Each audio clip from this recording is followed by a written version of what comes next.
Hello. Thank you guys so much for joining us on the Black Label Podcast. Today's show is sponsored by Q's Health and Wellness. They are located at 146 River Square Plaza in Hueytown, Alabama. The phone number to contact them is 205-332-2868, and the website is the birminghamdetoxqueen.org. She specializes in full body massages, detoxes, weight loss services, yoni steams, foot detoxes, and more. So if you need any of that, it will be in the credits at the end. But today, Rita Perry here with me. I am your host, Stacey Kimber, and I have Miss Rita Perry here with me. Thank you so much, Miss Rita, for joining me today. How are you? I'm good. And yourself? I'm doing well. How did we? Good. Because I don't know. You had a shop on downtown on the south side near Southtown. I didn't have a shop. I worked there. You talking You, about Healing Waters? yeah, She Healing let Waters. me, yeah, she let me rent it out on the weekends after I had been working that while. But that was Miss Bernadine's space. That wasn't my space. You over Okay, there? that's how I met you over there. Really? Uh-huh.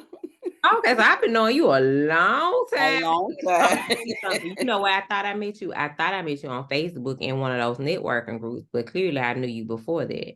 Yes, you did. So tell me a little bit about you, Miss Rita. Your parents, your siblings, your kids. Tell us a little background about you.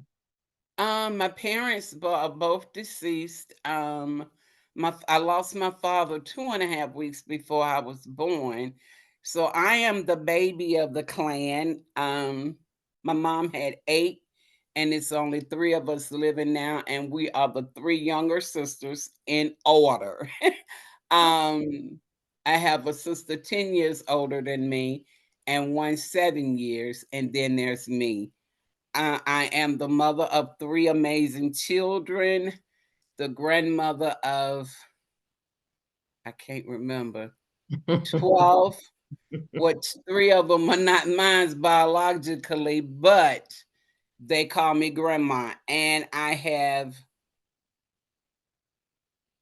uh, my eighth great grand due this month. Ain't that something? Yes. Is all your So, family here in Birmingham? Is this where you're n- from? no, I'm originally from Norfolk, Virginia. So I have one sister um, in Norfolk and one in New Jersey. Okay. And so, how did you get from Virginia to Alabama? I met my ex-husband. He was stationed in the Navy there, and we dated for about a year. I got pregnant when he came home. We got married and lived with my mom for a little while till after the baby was born, and then we moved into our own space near the shipyard in Norfolk. And when he got ready to go back for his last tour, I believe it was when I dreaded it when he asked me to move here and be here with his family. So your ex-husband is from Alabama and you Yes, came as an adult. Okay, so let's back up then because we don't want to skip to adulthood too soon. So you right, are the baby of eight. Your right. parents are married. Yes. Okay. And what happened to your father? I don't know. I think my mom said it was pneumonia. He died on the 18th of January, and I was born on the 7th of February. Okay. And I believe she said it was pneumonia. Okay. And so I'm sure that was a very difficult time for your mother. Right. Children, your new baby, your And then husband she had a passing away. granddaughter She had a that granddaughter was, already. yes, that was less than 2 years old. Okay. Yeah. It was pretty rough for her, but my dad's, it were family members that wanted her to separate us, but my mother wouldn't do it. She said that we were hers and she was going to keep us all together. So tell us a little bit about that. How was your childhood? Growing up, um, I had fun growing up living on Clay Avenue because we did things that the kids now don't do, with skating, playing kickball and all that other good stuff. But my mom met a man, I think she said when I was about a year old. And I called him daddy because he was the only father figure in my life at that time, growing up from a little toddler up Right. until I was about maybe 14, 18, 19, because he was angry when I got pregnant and got married. But I developed early as a little girl. I had breasts and hips and thighs. And I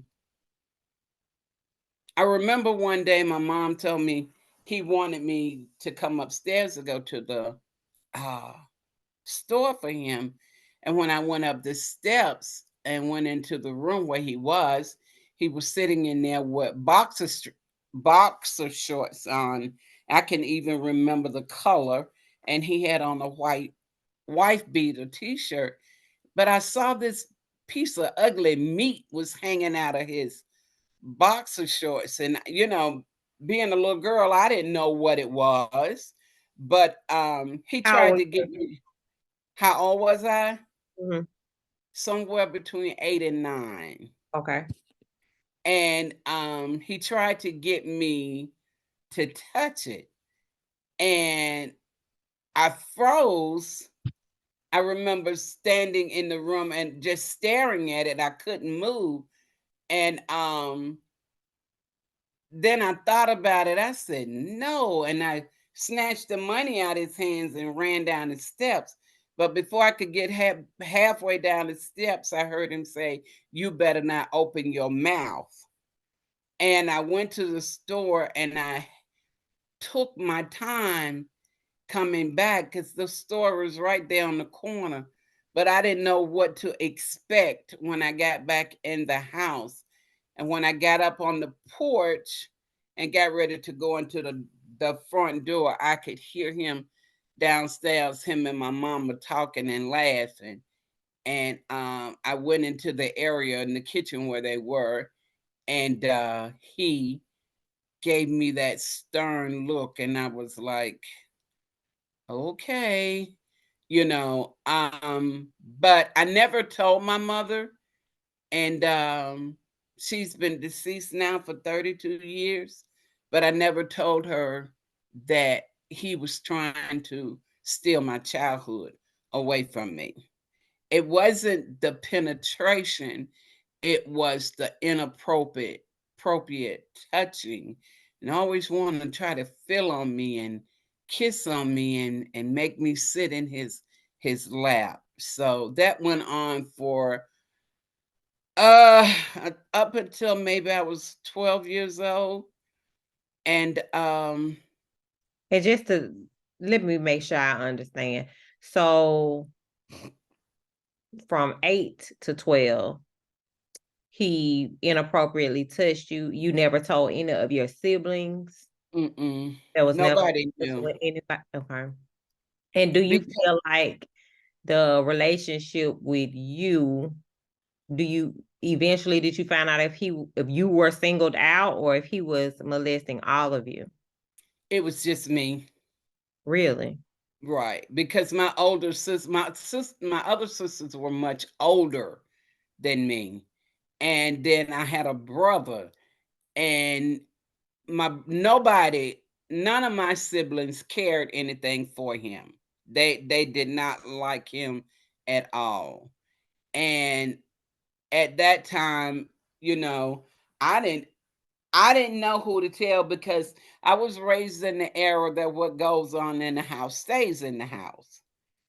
So I never shared with my mom or my siblings up until about the two sisters that are living.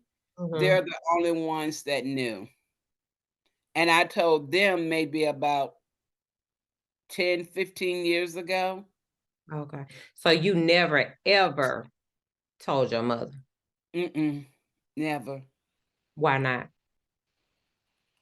Um,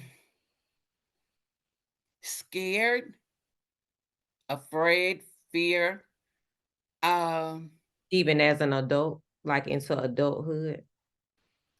when I came into adulthood, Stacy, that situation had been pushed into the back of my mind because um at 19, I was married and had become a mother. So that was never, it wasn't on my mind. It resurfaced when I started going through other things. Okay. Okay. And by that time my mom was deceased. And so as a child going through those things, how were you mentally? Like, how did that affect your school or your interactions with your siblings, with your mom? Did you sort of go into yourself? Were you introverted or a quiet child, or did you act out, or you were just a normal child who was just being molested? What happened was, when you start dealing with feelings like that and being between 8 and 9 years old and not knowing how to suppress those things, there were some books in our home, and I won't say who the books belonged to, but there were some books in our home.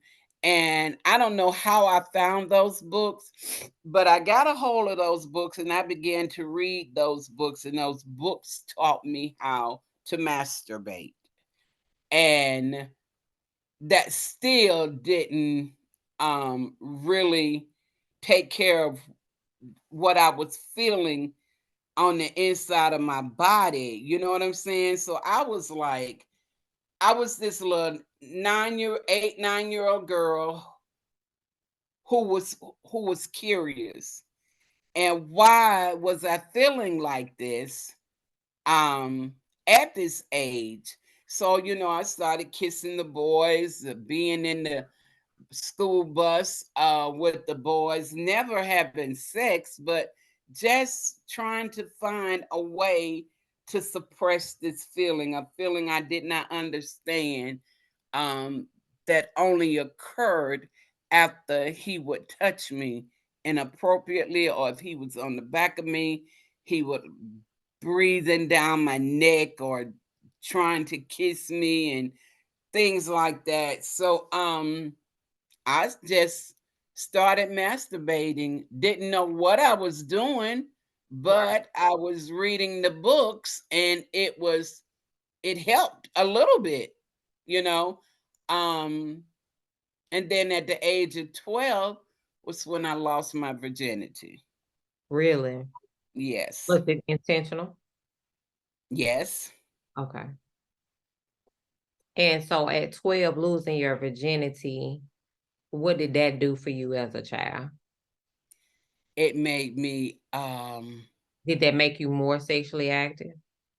yeah, it made me very promiscuous. Okay.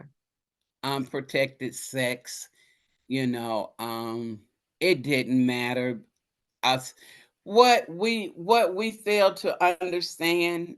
And I hope the listeners understand what I'm saying, getting ready to say, because when a seed is planted and no one knows what's going on with that child or that individual, no one tries to stand or pray against that generational curse.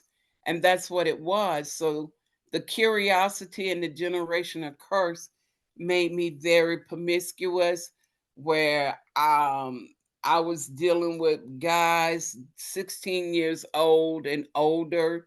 I never dated anyone my age because I thought they were immature. So, and I wasn't trying to I was looking for love in all the wrong places, because for one thing, my dad, my biological father, was never there to validate me. So I was seeking validation in all the wrong places. And the choices were never good. Um, my mom was suspicious of me, but she didn't know for sure. So let me ask you something. At that time, because you made a very good point, nobody was praying for you or trying to help break those generational curses or feelings that you were having. What do you personally think, Miss Rita, could have been done at that time that would have changed the trajectory of your future based off what you were going through at that time? What do you feel could have been done other than prayer? Um, Shared with my mom as to what had happened. And hmm, yeah, share with my mom, or maybe I had a real aunt that I was very close to. You feel Um, like at that time you had any adults you could trust? no, not really. Okay. Especially, I would had an uncle and an aunt that I was very close to on my mom's side, but I still didn't feel. Um, my uncle was a male, so that right there was a no no. And my aunt, um, she probably would have taken it to the grave with her, but I just didn't feel comfortable in talking to anybody, really. Let's just Uh, say you would have. And again, we're only saying let's just say because you didn't, and we'll never know what could have happened. right, Let's say your mom would have known. What could she have done for you other than, of course, removing the man out of the house? But like you said, that seed was planted. right. So even with him removed, there would have needed to be something done for you to get you to, I guess, not really act on your sexual desires because the seed had been planted. What do you feel like an adult could have done for you at that time so that you can remain, untouched? Like you said, other than taking the individual, he didn't live with us, but he was always there, Okay. and it was like he had free access to me. And back then there wasn't a lot of therapy. Um, if it was, it was not affordable to us. Um, Other than prayer, I don't think anything could have been done. I don't think anything else could have been done because I wasn't raised in a home where you gather hands and pray around the table. You pray for, when you get ready to eat your meals, and you prayed your little Lord, I lay me down to sleep prayer at night. Excuse me. But it wasn't, I cover my children like we do today. It wasn't a Psalms 91 going on. It wasn't Psalms 23. It was none of those things that were going on. So I felt like I was basically left to fend for myself. Um and because this was the man that was raising me as his, excuse me, as his daughter, um you don't tell on the adult. You don't tell anybody anything like that. We keep so many secrets, Stacy. The cemetery is full of rich people and people with secrets that they took to the grave with them, and nobody has been set free.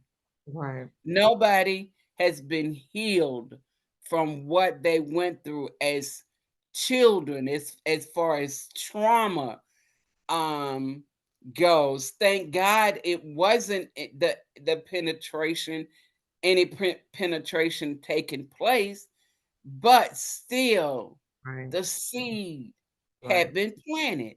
That's right. That's right. And so just going through your childhood and your sexual activity. So you get pregnant at 19. How did you meet your ex-husband? Well, I got pregnant at the age of 14. Oh, okay. I thought you said I got pregnant at 19 and moved away. Okay, let's go back to 14 then. I got pregnant at I 14. did. Right. I got pregnant. My first pregnancy was at 14. Okay. And the guy was 21. And that's when my mom forced me to have an abortion, and I really was an angry child because somebody was having something done to my body that I was not included in the decision making. And I felt like my mom should have talked to me to let me know how I felt about the situation, about her decision, but she didn't, because when she found out I was pregnant, she was very angry. And I never told her who it was because of the age difference between us.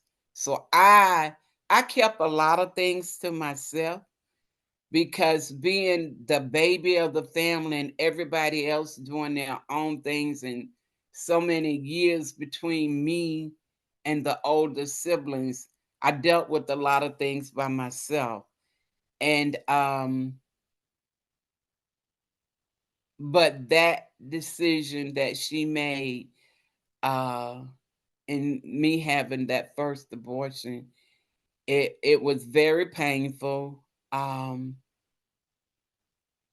And I just didn't understand what they were doing, because all you hear is this vacuuming, sucking your baby away from your body, you know and nothing was explained to me. She When the doctor told her that my pregnancy test was positive, she put me out the room. So I'm thinking that during the time she put me out the doctor's office, these are the things that they were discussing, because it wasn't done in my hometown, it was done in another city. So we had to travel to that city. But the thing that hurt the most was the ride home from the doctor's office, the silence between us, you know, and then the silence in the hotel room, and the silence back home on the bus ride. So it's very painful. And I never shared that with any of my close friends. Like I said, it was something that I went through by myself. So the day you found out you were pregnant was in the doctor's office with your mom. How soon after did you all travel to have the abortion? It was the following week. So were you able to tell the gentleman? I told him, And what and was his words to me was, "Let me pick you up from school so I can knock it out of you." he was abusive or he meant something sexual? He meant something sexual. Oh, okay. Okay, so after that situation, then going on to how did you meet your ex-husband? I met him through a friend of mine's and the guy she was dating at the time.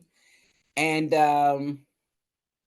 we I met him at a club in Portsmouth, a naval club, military club in Portsmouth. And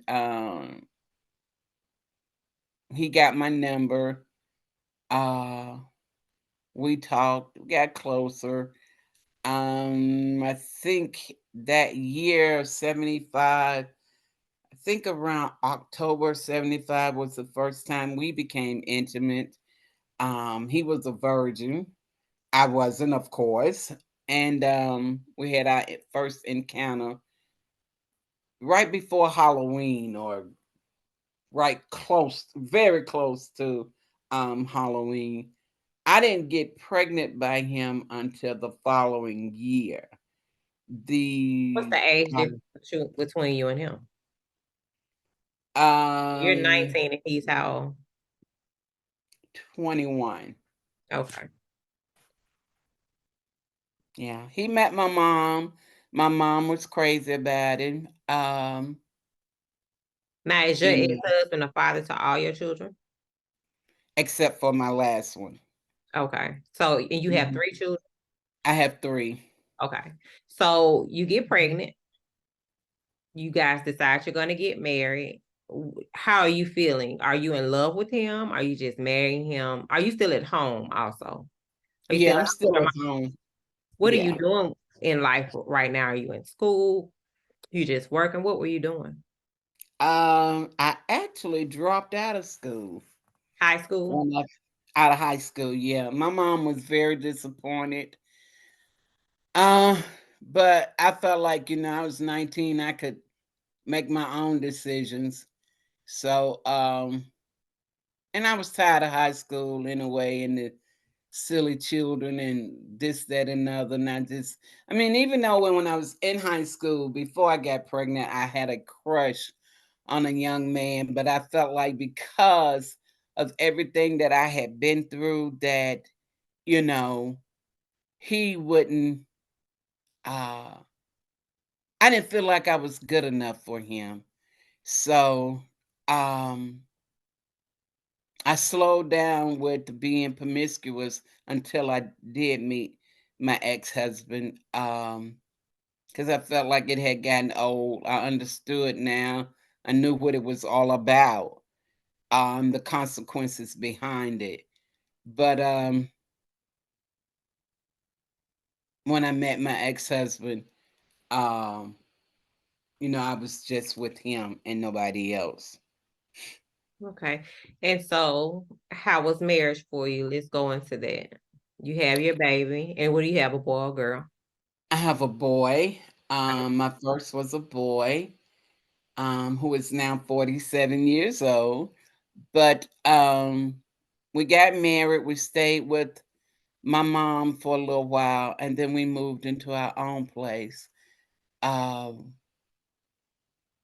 then I found out 7 or 8 months later, I was pregnant again, and I had a daughter, but I had moved here to Alabama by then. Um, she was born at Cooper Green, and everything was fine. He came home, and we stayed with his mom for a few months, and we got our own place, and everything was good up until about 2.5 years into the marriage, and that's when the hitting started. That's when the abuse started. So let's go back. Now he's active in the military. So was he gone a lot, or once you guys got married, he came home and was stationed here? Like, how did that work? When he came home after my daughter was born, that was it for him. That Okay. was his last tour. And how long had you got? So it's a 2-year age difference between your first 2 children, or just one? It's 17 months between the So first two. soon after she's born, then is when the abuse started. Right. Okay. Okay. Yeah, So, about 2.5 years into the marriage is when the abuse started. and so tell us about the first experience for you. I had used the car to go to the store. It's been so long ago, I can't remember where I went. Gone to that particular Saturday, but he asked me, and I told him, I think I had been to the store.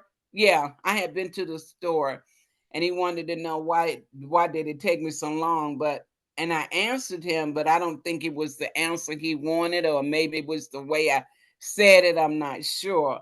But I was walking down the hallway to go to our bedroom, and that's when he hit me in the back of my head. And when I got closer to the bedroom, he knocked me face down into the bed and straddled me and just began to continually punch me in my head and in my back.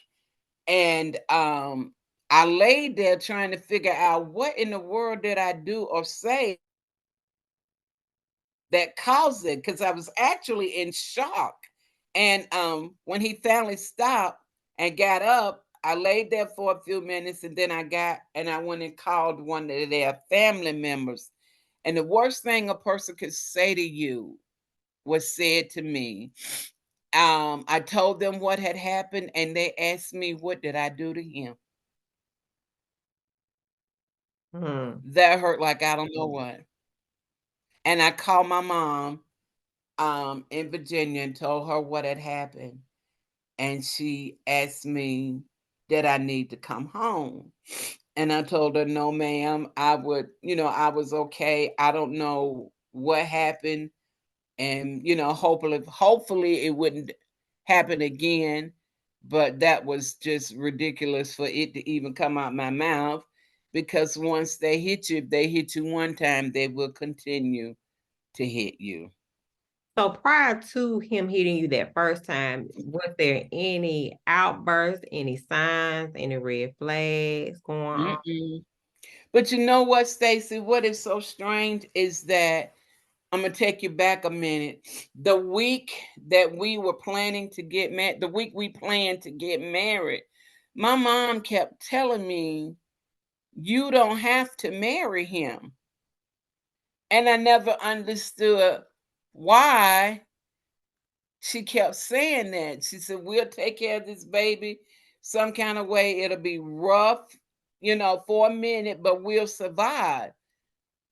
And I found out later, years later, um, that my mom had been abused. So she saw the flags that I didn't see. Mhm. That's something. It is. Yeah, that's something. So, how long were you in an abusive situation? I stayed married to him for about 6.5 years, almost 7.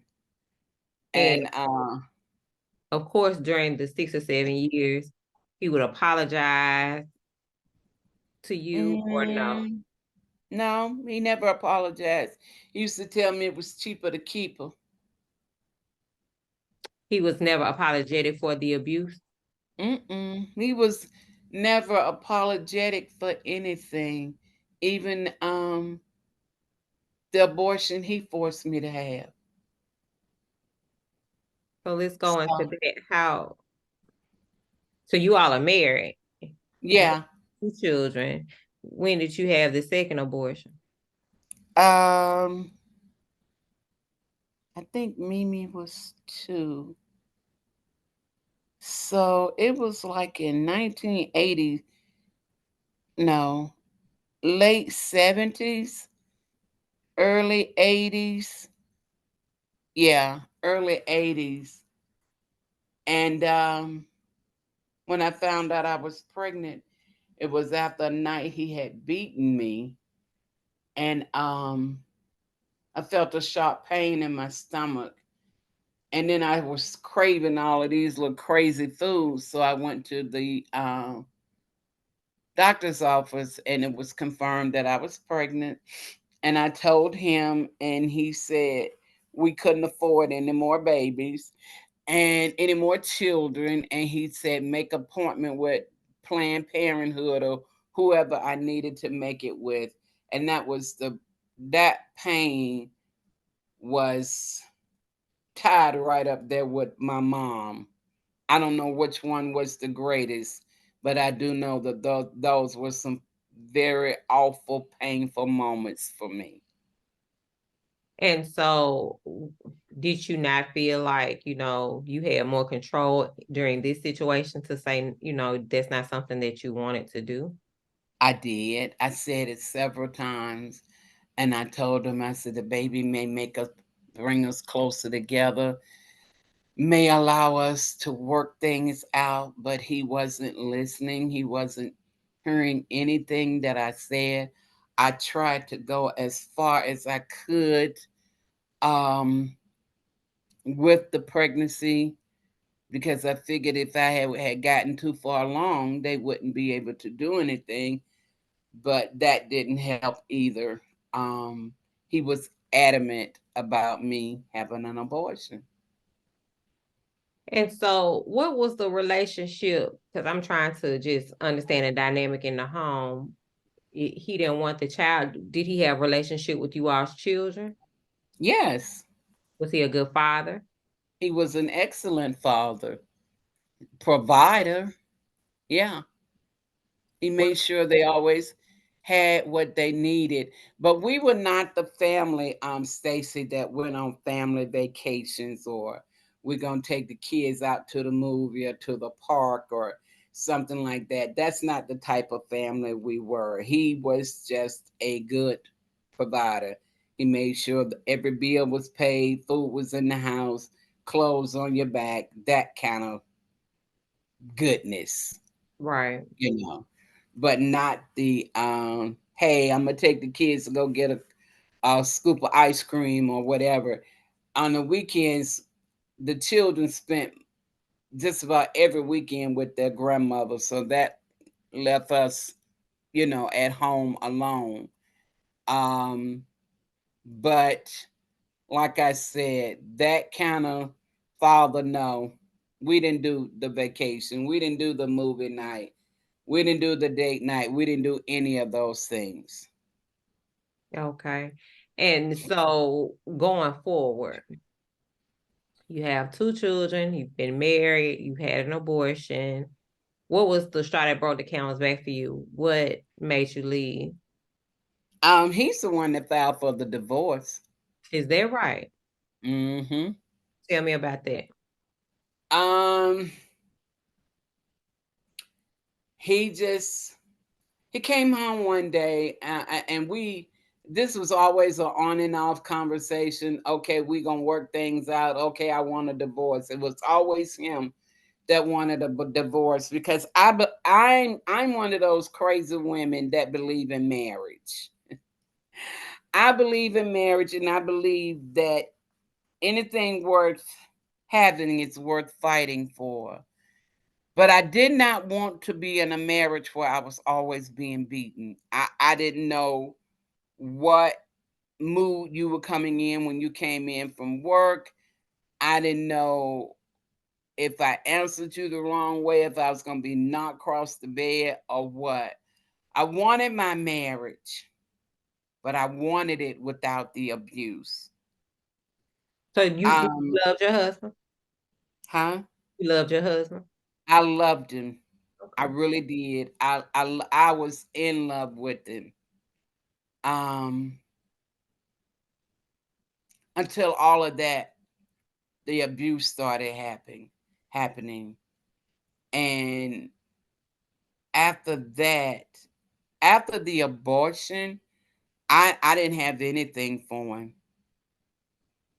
I didn't have anything. The day I came home after the abortion, I cried myself to sleep, and I heard him when he came in, but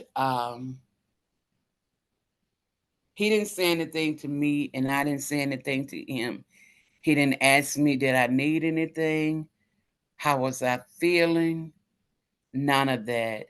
As a matter of fact, when he got into bed, I got as close to the edge of the bed as I possibly could because at that time I could not stand the sight of him. And I got up to go use the restroom, and after that, I was passing a lot of clots, and it scared me. And I called the emergency room, and they told me what to do, but he never said, "I'm sorry, forgive me." None of that. How you feeling? None of that. Mhm. And it was kind of rough there. And I think after then, I don't think he put his hands on me anymore after then, after the abortion, because it was like we had become strangers and we were just living in the house together. I mean, I was still doing my part as a wife, but I was also doing other things too. I had got involved with someone on my job um, that when I went to work and had bruises in my face, people looking and wanting to know what's going on, what happened to you, you know. And he and I became very close. And as a matter of fact, he's the one that talked me into not getting a divorce. And but he was there for me for what I was going through. And whenever I needed him, he was Johnny on the spot. So I had gotten to the point I didn't care anymore. Mhm. And so what happened the day he came home? You were about to tell us about, I guess, when he told you he wanted a divorce. Yeah, he would come in and say, write down how much child support what you want from me, da da da da da da da. I would give it to him, and then the next 2 or 3 days later, I want to work on the marriage. That's this, that, and the other, and it just became a roller coaster. So, finally, one Saturday, I was in the house, um, in the kitchen, as a matter of fact, getting ready to prepare Sunday's meal, and he did not come home that Friday night. I didn't know where he was, but he did not come home that Friday night. Hold And up, when Miss he Rita. Hold up. Oh, skirt. did, Talk about it. What you mean, girlfriend? What you mean he uh-huh, come home? he didn't come home. That I was can't see. norm or that was okay? That was the first time he had done that. Yeah, okay, girl. I said, tell me something. He didn't Wait come a minute, home. Miss Rita. Huh? You taking me too fast now. I'm like, hold on, I got a question. I got a question. I got a question. Okay, go ahead. Okay. And I was in the kitchen, and he had just sharpened this knife earlier that week. And I had the knife in my hand, and he came towards me to say, I don't know if he came towards me to hit me or what, but I spun around because I was tired, Stacy. I was tired, and the tears were flowing down my eyes, and it felt like my tears were on fire. Why were you And crying?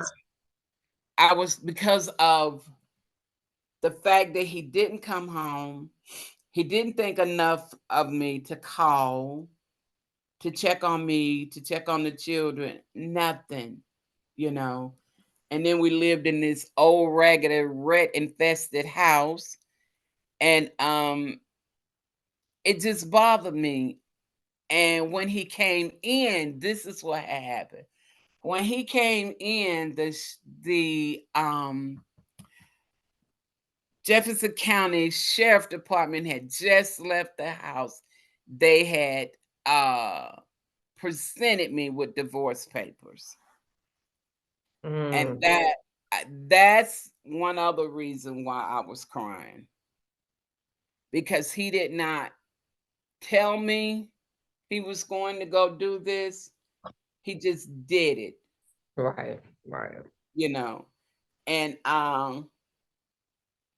he came in and he saw me with that knife in my hand, and he backed out the kitchen because he didn't know what I was going to do. And I was just that hurt.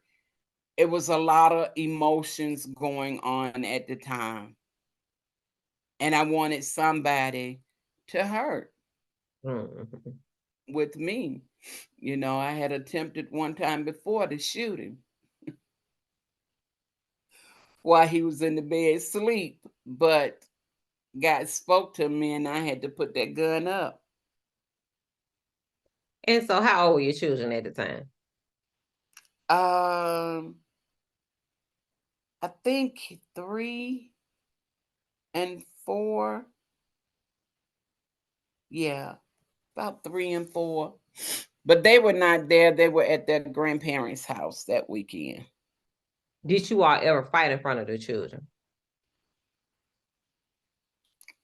Not in front of them, but they heard us. Okay. And so you get divorced.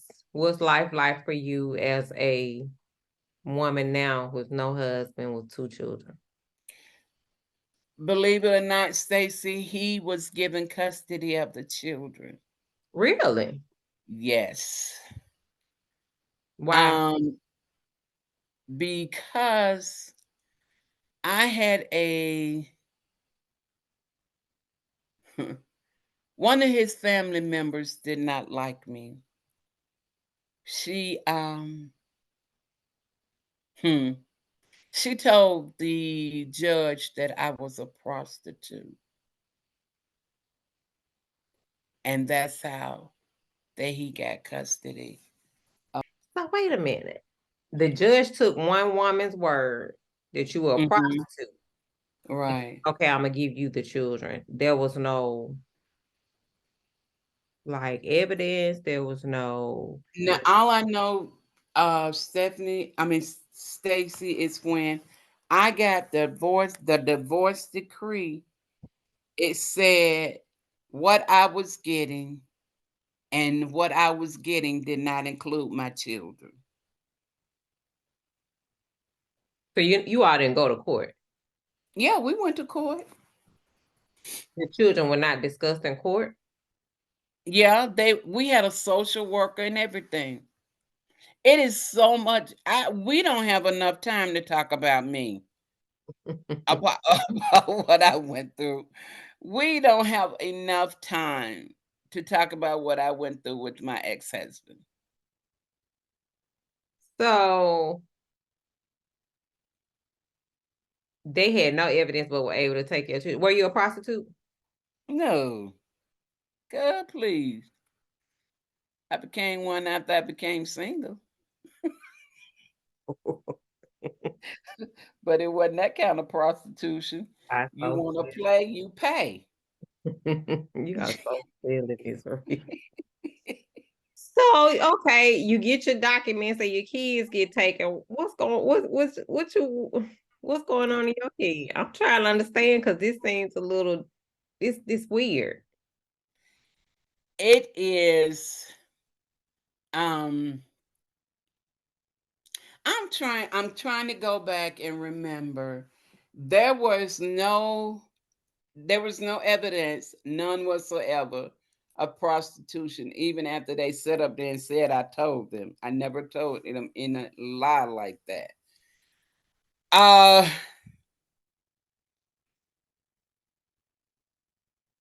I'm trying to remember.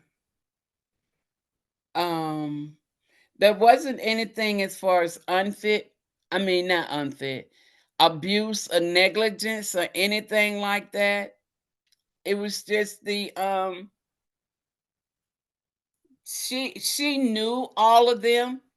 I put it like that. And I guess they just took her word for it. And so how he raised them completely, like until they were adults. No, he remarried. Once he remarried, he gave you the children back. Mm-mm. So that's what I'm asking you. How long were your children with him? I got my daughter back when she was 14 because she kept running away. And even in that, he refused to pay child support. Um, my son See the left home. children? Huh? Were you allowed visitation? Were you seeing the Oh children? yeah, I was allowed visitations when he did like the courts said for him to do, because there were a lot of times when he wouldn't. The meeting place was his mom's house, and there were times when he wouldn't even bring them, Hmm. and I would be sitting there or sitting outside, and he And wouldn't bring them. okay, so your daughter runs away at 14 and comes to live with you. The court gave her back to me. And And the oldest one, he left home. He left his father's house and went and lived with his grandmother at the age of 17 because they were just tired. so what are your relations? What is okay? So wait a minute, because there's a third child. When did you have your third child? He was born in 87. I got pregnant with him. I moved back home and I got pregnant with him in 86. And so what's the dynamic with that relationship? With his father or with my Yes. son? His father's deceased. But you got along with him? Did you remarry? Like what was going on there? No, he was just what they call a two-night stand. Okay. And between one of them nights, I got pregnant.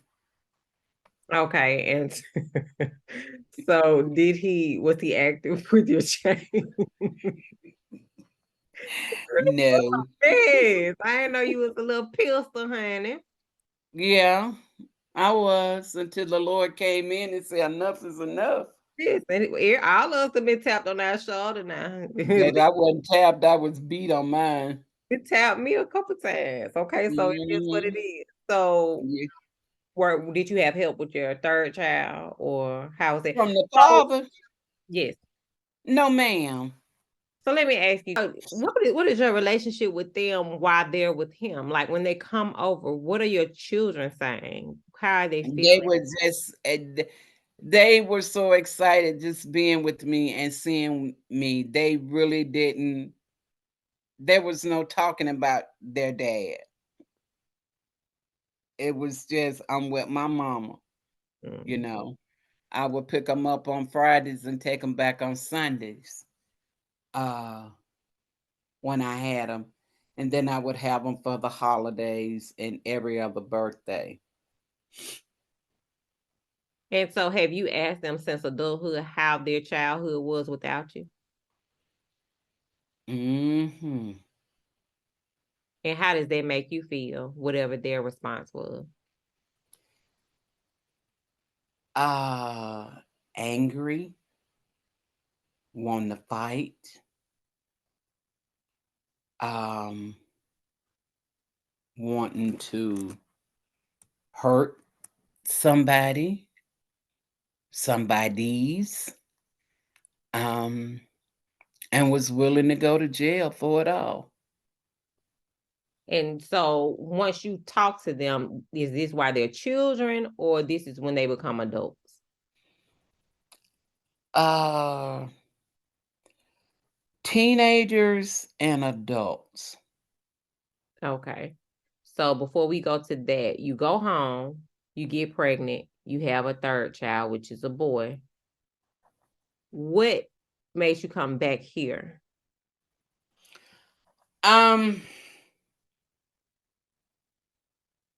them, them. I wanted them to know their little brother, and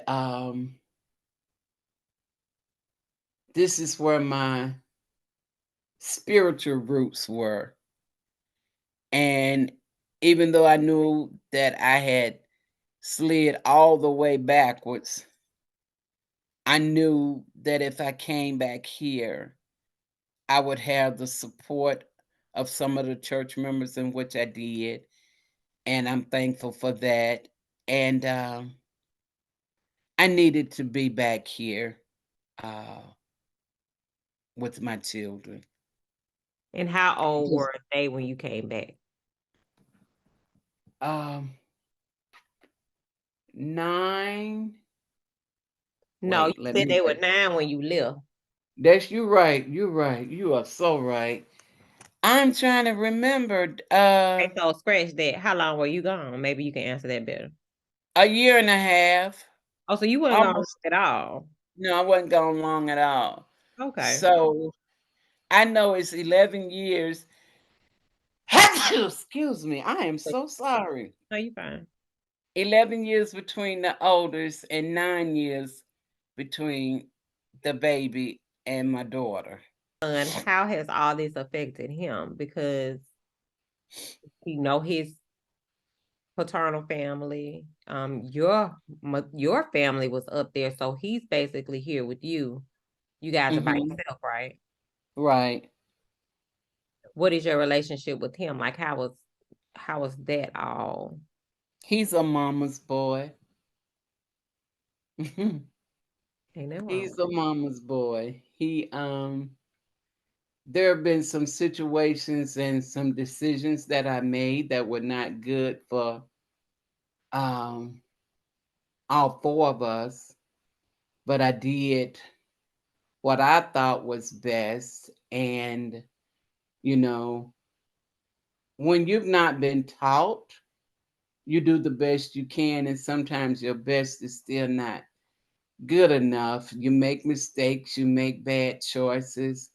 We went through a lot of evictions, and homelessness. We went through a lot. I mean, a whole lot because of bad decisions. And me thinking I'm grown, in which I was grown only by numbers, but choosing other things instead of choosing what to do, what should have been done right by them as far as keeping a roof over our heads and lights and things like that on. Understood. And so what is the relationship? Were you able to let me go back. You did say that your daughter came with you at 14. So it was just your daughter and your youngest son. How was it when she came home to be with you? Were you and her It able? was rough. It was It rough. was rough. Hmm. And I'm sure it was because that's a lot for, a girl to go through in such a 14. And then 14 is that age anyway. Because Yeah, I mean it is what it is. it But is. was she able to communicate with you what she had experienced or why she was acting the way that she was? Did you build a relationship with her that you wanted with your mother because you weren't able to talk to your mom? No, and we are still working on that today. Really? Hmm. And how old is she now? 45. Wow. And when you said Mm-hmm. we still working on that, you guys aren't close? Mm-mm. Not Really? as close as we would like to be because of some more. We've talked more now within the last couple of months than we've talked in years. And she has four children. And it is just, it's my prayer that the family be restored, that she and I be restored. And she live here? Yeah, she's here in Alabama. Okay. She doesn't live in Birmingham. What do you feel like you can do other than Um, because prayer is something that we all need to do, but we need to do some work. So what you feel like you can do to be a relationship with her? I listen. I've gotten to the point with her that there are certain boundaries I'm not gonna cross because they are triggers for her. Mhm. And one of the things that I'm looking for now is a therapist for myself to because it's never too late for that. Right. And to really just get in and talk and see what it is that I can do. Because right now I'm just at the point that I don't know anymore, you Right. know, what to do, what to say. I listen, I talk, we laugh now, but there are just certain words or uh tones in my voice that I try to make sure I check for so it doesn't cause a blow up or go in another directions that I don't want it to go in. Understood. And so that's your daughter. Are you and both your sons close? Yeah, we have our relationships is much better than it was has been in the past. You feel like Um you're closer with your grandchildren? um 3 of them I am. The other ones, they are grown and living their own in their own world. And sometimes the only time I hear from them is when they want something. How that make you feel? Um, it used to bother me, but I'm learning how to let things roll off my shoulders because I give a lot. I pray a lot, and God knows. He knows, and that's where my trust is. That's where my faith is in Him. And I just believe that one day I'll get that opportunity to make memories with all of them. You've never had But all your family in one house? mm, years ago, years ago, when they were like the grandkids were younger, much younger. But since they've been adults, no. Is your ex-husband still alive? Yeah. Okay. I mean, yes. How did you deal with, like, in your adulthood? Because now I just want to really just focus on you. How do you deal with the decisions that you made, that he made, that has now affected your relationship with your children and your grandchildren? How do you process all that so that you don't become bitter?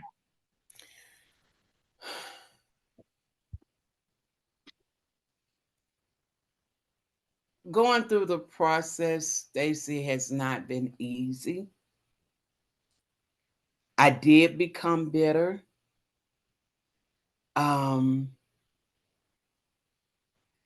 I did blame him for it all, but I had to come to terms with some of the um, blame was also a part, from me. Um, when I see him now, I don't feel any bitterness or hatred. I can actually hug him, to be honest. And I guess it's because I'm allowing God to take me through the process of healing and understanding of what happened. I know God knows the plans that He has for all of our lives, and I used to lay at night and just cry and boohoo and question God um, about why things turned out the way that they did. I was too young to be having babies, too immature. I wasn't ready for children at such an young age, and definitely wasn't ready for marriage. I like I said, going through the process is hard, and I've thought going through the process for a long time because I didn't want to accept being a part of the dysfunction, you know. Um, but I had to accept the part because I was dysfunctional. He's dysfunctional. The whole situation is dysfunctional. So I had to accept that. And once I was able to accept it, now I'm able to go through the process, and it's not as painful as it was in the beginning because I now understand that the plans, I don't know what I went through concerning my marriage, the abuse, the molestation, the children. I don't know if it was all a part of God's plan or just the decisions that were made. But even in the midst of it all, I still trust God. My faith is in Him that eventually they're all going to be in my house all at one time. We're all going to be making memories together. All of this is going to be behind us. And that it is my prayer that it happens before I close my eyes. And what would you like to say to a young girl or woman who's been molested and abused, and just pretty much share your story? What should our listeners take away from your story today? That it's not their fault being molested. There is nothing a child can do to arouse anyone to the point that it would make them want to inappropriately touch them or penetrate them at such a young age. Domestic violence and abuse, they are all learned behaviors. Um, no one wakes up in the morning and decides, I'm going to beat my wife or my husband today. They are learned behaviors. But if you can get out and stay out. When I was going through it, we didn't know anything about uh, domestic violence. It was just classified as the husband beating the wife. But there is so much help out there now. It's just not enough shelters, but it's help out there now to where you can go to if you're willing to seek help. Sometimes it requires going to another state. But I promised you that if the Lord were to drop money in my hands, I would find apartments that I could have renovated, and these women would have places of their own. Because when you're in a building where somebody else is going through the same thing you're going through, you only aggravate each other and the situation. But they need their own privacy so that they can think, so that they can pray, so that they can hear the voice of God and not the voice of this woman or women that's in the building with you, that's in a room with you. So if you choose to leave, leave, because you can leave without being murdered. You can leave and have a life after abuse. That is true. And what inspires you to write your book? Uh the book took me, it was a part of the process. And it wasn't easy writing the book because I had to step away several times. I was reliving that pain. But I want women to know that they're not alone, you know, regardless of how I got out, whether he divorced me or I divorced him, I'm out. You know, I was out of the situation. And it was a painful situation because I didn't want to be out of the marriage. I just wanted the abuse to stop. And what's the name of your book? Chronicles of the Heart. Is it only about the molestation and abuse, or is it about your entire life? It's about uh up until maybe age 27. I didn't put any ages in there, so it's a raunchy little book. I bet, because you are a little pistol, Miss. I did not go into all those other details, daughter.